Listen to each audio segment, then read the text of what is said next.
नमस्कार। आज कुंभलगढ़ क्षेत्र के दो नामांकन पर चर्चा करना जरूरी है। दोनों के अपने अलग अलग मायने हैं। उनमें से पहला होता है नीरज सिंह राणावत, भारतीय जनता पार्टी से दावेदारी कर रहे थे, बागी होकर चुनावी मैदान में है। और दूसरा है डॉक्टर राम मीणा, भारत आदिवासी पार्टी से मैदान में है। तो इन दोनों चेहरों पर चर्चा इसलिए जरूरी है क्योंकि नीरज सिंह राणावत लंबे समय से उस क्षेत्र में सक्रिय थे। तो जब डॉक्टर राम मीणा अपना काफिला लेके पहुंचे तो एक अच्छा खासा हुजूम वो लेकर आए, अच्छी खासी संख्या लेकर आए। तो इन दोनों ही नामों की आज कुंभलगढ़ में चर्चा रही। पहले बात नीरज सिंह राणावत की करेंगे। आज वो अपना नामांकन करने पहुंचे। उन्होंने कहा कि मेरे को क्षेत्र से जो फीडबैक मिला है उसके आधार पर ये नामांकन करने जा रहा हूँ, अच्छे से चुनाव लड़ूंगा। मगर नीरज सिंह राणावत लंबे समय से इस क्षेत्र में सक्रिय भी है, भारतीय जनता पार्टी से दावेदारी कर रहे थे और इस क्षेत्र में लगातार अपने अलग अलग कामों के माध्यम से, समाज सेवा के कार्यों के माध्यम से काफ़ी सक्रिय थे। काफ़ी जगह उनका नाम सुनने में आ रहा था। और आज वो भारतीय जनता पार्टी से टिकट नहीं मिलने के बाद भारतीय जनता पार्टी से बागी होकर अब इस चुनाव मैदान में है। हालांकि तमाम चीज़ें 9 तारीख तक क्लियर होगी, क्या स्थिति रहती है, मगर आज उन्होंने नामांकन भरा है।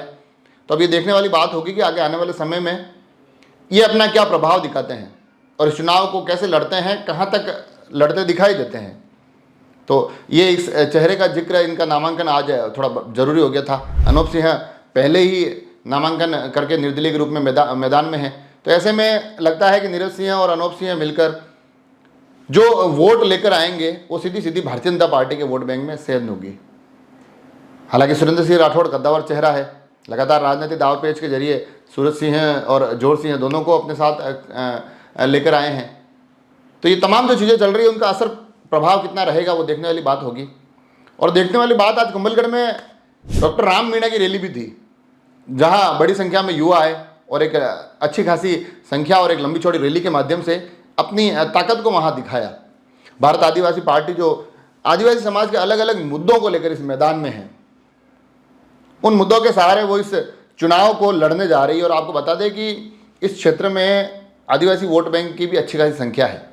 तो ऐसे में वो भी एक चुनौती रहेगी। और जो रैली का, जैसे मैं बार बार जिक्र कर रहा हूँ, काफ़ी अच्छी संख्या थी और अच्छी संख्या के साथ वो वहाँ पहुँचे और अपना नामांकन किया।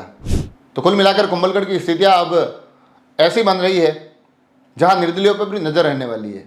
क्योंकि निर्दलियों को अगर मोटा मोटी देखा जाए तो भीम क्षेत्र, जहाँ निर्दलीय ने एक बड़ा बदलाव पिछली बार 2018 में किया था, वो अब जिला महामंत्री बन चुके हैं। अजय सोनी अब जिला महामंत्री भाजपा बन चुके हैं और वो ऐलान कर चुके हैं कि मैं चुनाव नहीं लड़ रहा हूँ। नाथद्वारा में निर्दलीय की ऐसी कोई स्थिति दिखाई नहीं दे रही है। राजसमंद के परिप्रेक्ष्य में आगे आने वाले समय में पता चलेगा कि क्या इनकी भूमिका रहती है।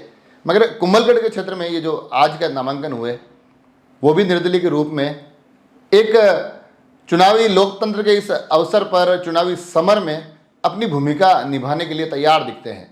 तो कुल मिलाकर कुंभलगढ़ में आज जो दिन गुजरा, उस गुजरे दिन में सर्वाधिक चर्चाएं 2 नामांकन की हो रही है, जिसमें एक होते हैं भारत आदिवासी पार्टी के डॉक्टर राम मीणा, जिनके साथ युवाओं की अच्छी खासी संख्या थी और वो अपने समर्थकों के साथ वहाँ पहुँचते हैं। और दूसरी तरफ नीरज सिंह राणावत, इनके समर्थक जब वहाँ पहुँचे तो उनके हाथ में भगवा झंडे थे, जय श्री राम के नारे थे और एक हिंदुत्व की जो विचारधाराओं वाले वातावरण के साथ वो भी नामांकन करने पहुँचे हैं।